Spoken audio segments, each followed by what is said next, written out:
Trying to figure out, officials are, exactly what caused this 3-alarm fire. It's a blaze that impacted 24 units here at this apartment complex. 18 of those heavily impacted, and they could wind up being a total loss. But the good news, the best news out of all of this, is that no one was seriously injured. And that is pretty amazing when you take a look at this. It's a scene that greeted Salt Lake City fire crews when they first got here a little after 2 this morning. And it's the reason why they called for a second and ultimately a third alarm. This was a very tricky situation. Now, officials say around 40 folks living in those apartments. Well, once they got all those folks accounted for, crews then went into a defensive mode, pouring thousands of gallons of water on the building, which had flames shooting through the roof. Now, with this happening in the middle of the night, residents had mere moments to wake up, grab family members and personal belongings, and flee.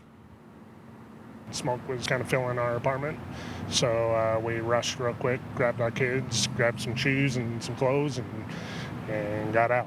My hat's off to the people that were in those units because they got those kids out safely, and so that is a win.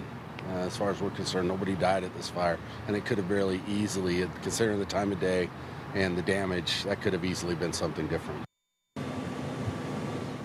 By mid-morning, residents and investigators getting their first good look at the destruction. Chief Meller says hard work, a lot of water, and just a little bit of luck allowed crews to keep the fire contained to just that one building. The very early dollar damage estimate, at least $500,000. And that injury we talked about, we were told from firefighters and from some folks who live here, again, it was a woman who apparently either jumped out of a window or a balcony from what we believe the second floor.